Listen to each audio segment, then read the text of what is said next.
السلام علیکم ګرانه پښتو ملګرو، امید لرم ستاسو ټول به ښه روغ او جوړ یاستئ. ګرانه ملګرو، څرنګه چې ما تاسو ته ویډیو جوړه کړې وه چې څرنګه موږ له اپلیکیشن روپۍ وګټو، او ما مخکې مو ویډیو جوړې کړې وې څرنګه د یوټیوب مو ویډیو روپۍ وګټو، څرنګه له ویب سایټ، څرنګه له فیسبوک نه دغه اړه ما ټولې ویډیو جوړې کړې دي. خو چې مثال کمنټونه ګورم، خلکو کمنټونه پرې کړي چې روپۍ به وګټو، ډالر به وګټو، څرنګه به دا ډالر موږ لاس ته راسي، کمپنۍ به یې راوړي، بل څوک به یې راوړي، موږ به ورځو. نو دا یو د سوچ خبره ده. هر څوک اول مثال یو کار شروع کوي، هغه به دا سوچ وکړي چې مثال ما ته روپۍ راکوي، څرنګه به راکوي، څوک به راکوي، څوک به راکوي. نو دا آنلاین دا سیستم د مثال اول سړی سم مثال لارش باندې ځان پوه کړي، بیا باید آنلاین کار سړی شروع کړي. نو ما تاسو ته مخته ویل چې په یوټیوب کې روپۍ بېشماره یو مخ ډېرې روپۍ دي، دغسې په اپلیکیشنو کې، په ویب سایټ کې، په آنلاین کې ډېرې روپۍ دي. نو څرنګه چې پرون ما ویډیو جوړه کړې وه چې په اپلیکیشن جوړ کړئ، په هغه کې تاسو روپۍ ګټلی شئ، ایډ چې ور واچوئ. نو مثال نن تاسو په کوم په ایډ موب روپۍ څرنګه راوباسو او ایډسن. نو اول چې موږ کوم روپۍ په اپلیکیشن کې وګټو، ولې ما تاسو د اپلیکیشن ویډیو جوړه کړې وه. نو د اپلیکیشن په اړه درښیم چې موږ څرنګه د اپلیکیشن ګټلې روپۍ راوباسو، خپل ځان ته څرنګه ترلاسه راوړو مثال. نو د هغه لپاره چې اول موږ کوم ایډ موب اکاونټ جوړ کړی ده او هغه ایډس موږ استعمال کو، یعنی هغه ایډ موږ را کاپي کو او په خپل اپلیکیشن کې واچو، د هغه بعد ایډ راسي. مثال بل څوک ستا اپلیکیشن وګوري او هغه ته ایډ راسي او هغه ایډ وګوري، بیا ستا په اکاونټ کې ایډ موب کې روپۍ زیاتېږي. له وخته سره مثال څومره خلک ستا ډېر هغه ګوري اپلیکیشن او ایډ، هغه ور ستا روپۍ زیاتېږي. او یو ځل بیا ته وایم چې مثال روپۍ په یو وخت کې زیاتېږي د 1200 بجو بعد، د شپې د 1200 بجو بعد په یوه کلیک باندې 10 ډالره، 8 ډالره، 15 ډالره دومره روپۍ زیاتېږي. خو خپل ایډ په خپله مه ګورئ، دا تاسو ته وایم، ولې ستاسو اکاونټ بلاکېږي. ښه، نو کله چې موږ ایډ موب اکاونټ جوړ کړو او په ایډ موب کې روپۍ زیاتې سي، نو بیا موږ روپۍ له ایډ موبه نه راباسو، صحیح ده، موږ به روپۍ راباسو له ایډسنه، صحیح ده. چې ایډ موب کې روپۍ زیاتې سي، بیا به موږ خپل ایډ موب کنیکټ کړو له ایډسنه سره.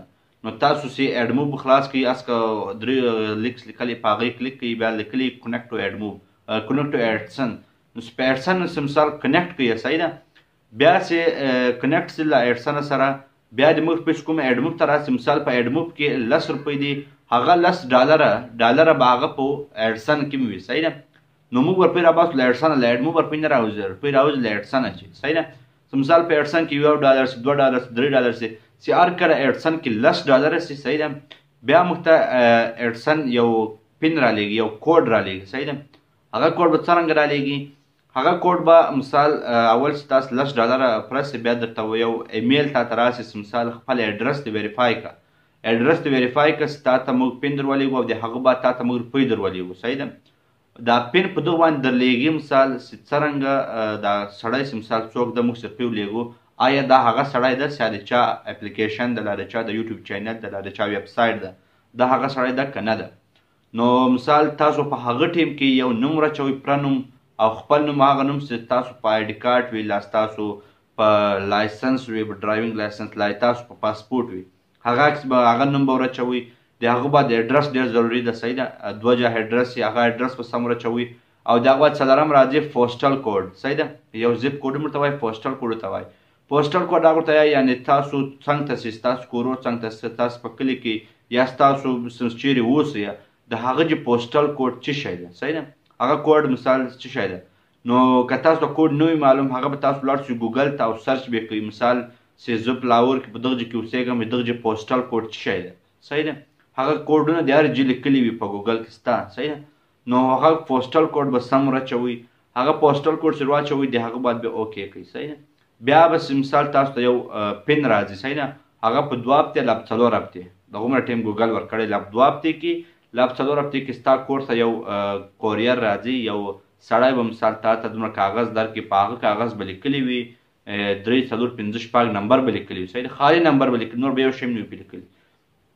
هغه نمبر وي ایډسن ویریفیکیشن کوډ، هغه کوډ چې موږ مثال ویریفای کو، مثال د هغه بعد موږ ایډسن ویریفای شو، بیا مثال موږ ته ایډ موب 3 طریقې راښیي، مثال 3 طریقو کې ته کومه طریقه باندې روپۍ در باسې، یو یې بینک اکاونټ، یو یې ویسټرن یونین، او یو وی چک څه ټرانسفر. هغه سیستم ماته دومره خاص نه ده معلوم، خو دا 2 مثال ماته معلوم دي، کوم چې یو بینک ده، که ستاسو بینک اکاونټ وي خو زبردست سره، که د نه وي بیا هم زبردست راولي. بینک اکاونټ ضروري نه ده چې ستا بینک اکاونټ کې که ستاسو ویسټرن یونین باندې ډېر په اسانۍ سره طریقه باندې راوځي. ویسټرن یونین په هر ملک کې به زما په خیال وي. ویسټرن یونین که تاسو مثال نوم نه اورېدلی سرچ یې کړئ، هغه ویسټرن یونین دا سیستم چې هغه تا ته مثال د بهر ملک روپۍ تا ته رالیږي. ویسټرن یونین دا سیستم ده چې کله تاسو مثال $100 پړه کوئ په ایډسن کې، ولې په ایډسن کې تر 100 کم نه راوځي، $100 بیا اړوئ. هر کله تاسو ډالر تر 100 واوښتل بیا به تاسو مثال ویسټرن یونین ته ورسئ، وریا به تاسو څه ورکاروئ، یو به تاسو هغه ورکاروئ څه بولي آی ډي کارډ، ستاسو کوم آی ډي کارډ د یو به هغه کاپي ورکاروئ، او یو د سی ټي ان سی کوډ ورته وایي. صحیح ده؟ زما په خیال سی ټي ان سی یا ټي سی ان اے داسې کوډ ده ښه. هغه کوډ مثال موږ به څه وي، هغه کوډ مثال چې زما ته د یوټیوب روپۍ مثال داسې راځي چې نن 2 تاریخ ده، صحیح 2 تاریخ دی، مثال د میاشتې 2 تاریخ باندې په 2 لا په 12 مثال په 12 باندې ما د یوټیوب روپۍ راځي د تېرې میاشتې. صحیح ده؟ د تېرې میاشتې ما روپۍ راځي په 12 تاریخ. صحیح ده؟ د بلې میاشتې په 12 تاریخ روپۍ راسي، روپۍ چې راسي بیا په 22 تاریخ باندې ما ته بل ایمیل راسي، کوم چې ما تاسو ورکړو سی ټي ان سی یا ټي ان سی داسې کوډ ورته وایي. هغه کوډ موږ ته راځي، بیا چې هغه کوډ راسي هغه کوډ بیا یوه کاپي اخلو. موږ مثال پره لیکلی وي چې هر شی لیکلی وي، هغه کاپي به واخلو. هغه کاپي چې موږ واخلو بیا به موږ ویسټرن یونین ته ورسو، یوه به هغه کاپي او یو به ما د مثال د شناخت کارډ لا د لایسنس لا بل شي مثال چې باندې مارکس او نمبر شی سم لیکلی وي کلیر، هغه شی به مثال په ویسټرن یونین کې ورکاروم. ویسټرن یونین مثال د بینک غوندې چې یو اداره ده او هغې بیا مثال تاسو ته روپۍ راباسي. نو مثال نن به په دغه طریقه پوه شوئ چې څرنګه موږ روپۍ لاسته راوړو. نو ملګرو کوم ویډیو ښه ویډیو لایک یا کوم چینل سبسکرایب کړی نه وي چینل مو سبسکرایب کړئ. د نورو ویډیو لپاره ضروري نه ده تاسو ته دا یوه ویډیو مثال خوښه وي، نور ویډیو به تاسو ته هره ورځ راوړم. ډېره مننه. د الله په امان.